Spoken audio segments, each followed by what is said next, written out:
So here we are at the town's lift station, and as you can see by this video, this is where they washed out their concrete truck on the ground. But the town came in here yesterday and cleaned this up. They came in with a tractor, and when you have a big tractor, you can make short work. So they left this behind, which would have been nothing with the tractor. Take 10 minutes to pick it up.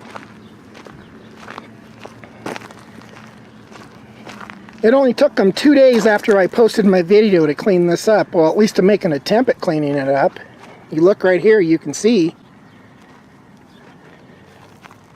they didn't do a very good job. The tractor was here for, what do you think, what was laying here? Half an hour? They left behind the roofing material that could have been just picked up by somebody and thrown in the truck.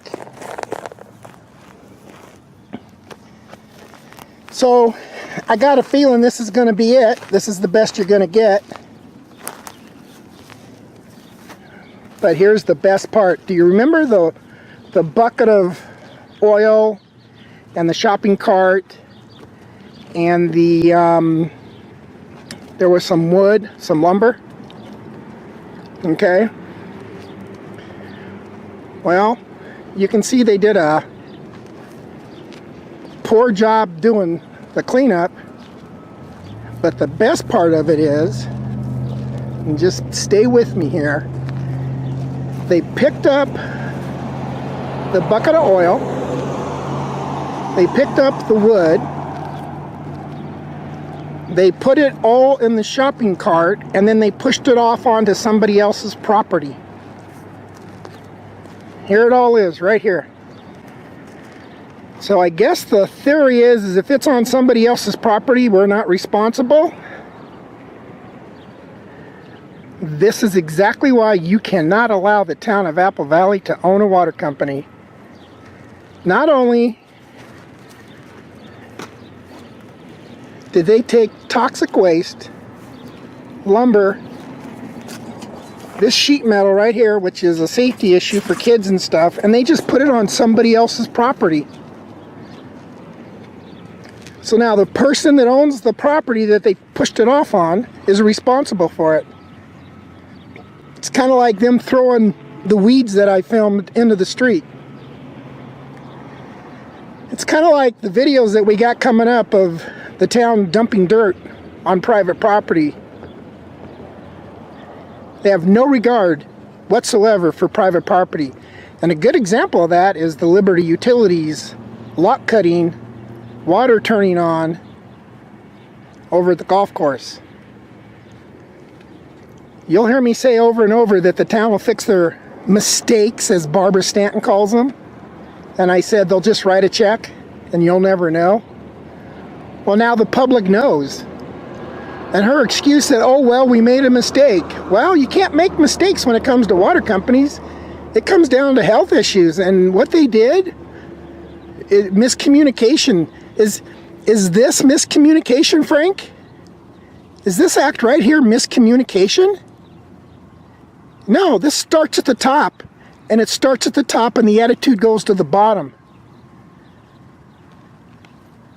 What I don't understand is you guys jumped on this cleanup, but you're letting the Horseman Center water tank issue and the footings and the compromising of that, because the leak went on so long, because Frank wouldn't listen to me 5 years ago, you're letting that just go. You're not cleaning up anything over at the Horseman Center when there's a lot of issues with those big ditches for your mud run. And the glass and the rebar and the chain link and the fire pit with those spikes coming off of it. There's nothing been done. So I guess for reasons of this is a little more drive-by and people can see it, you had to run over here to save your face. So hopefully the town will come over here and be responsible, pick up their trash. The recycle center, by the way, Frank, if you don't know, is right down the street. The street behind me is Ottawa. You go down the street, turn right, and there's your recycling center that you could take all this to, instead of pushing it over onto somebody else's property. So I guess Barbara will just write a check to cover this one. she'll say, oops, sorry, we made a mistake. And that's kind of like on my video with the pool gate left open. I automatically put, oops, sorry. But when a kid drowns, you can't say, oops, sorry. And that's just one little gate that the town can't control. One little door over at Corwin Park that's just fallen off the hinges.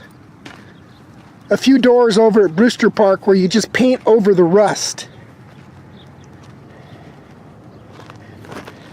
So, there you go. I want to bring one more thing up.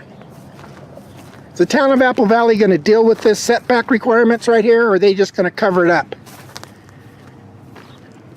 Because code enforcement would write up a citizen over and over and over again until this was handled. Or is the town just going to try to cover it up? It's on video, you can't hide it. It's just like the water. It was on a meter, couldn't hide it. Okay. Make sure you go to my channel and subscribe. We got lots more coming up. The town of Apple Valley, Frank Robinson, City Council. I want to thank you. You're keeping me really busy. I'm not getting a lot of sleep. And there you go. And there's your shopping cart. Way out in the middle of somebody else's property for them to deal with.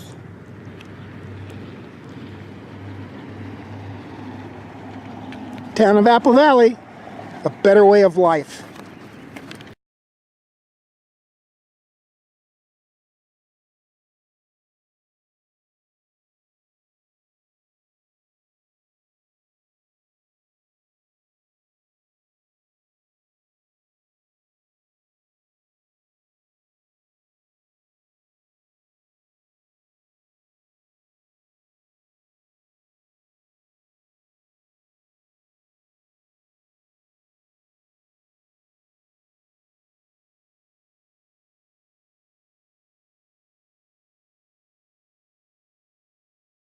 So then you come back around here and you can see the shopping cart with a bunch of car parts in it and stuff.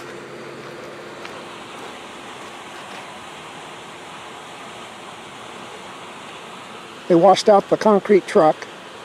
There's cement from the same thing. There's a pile of cement for whatever reason. An old bucket of motor oil. Partial construction debris. And basically, this is what citizens get written up for. They write people up for this stuff. And then I guess if they just put it behind their little building, it's okay.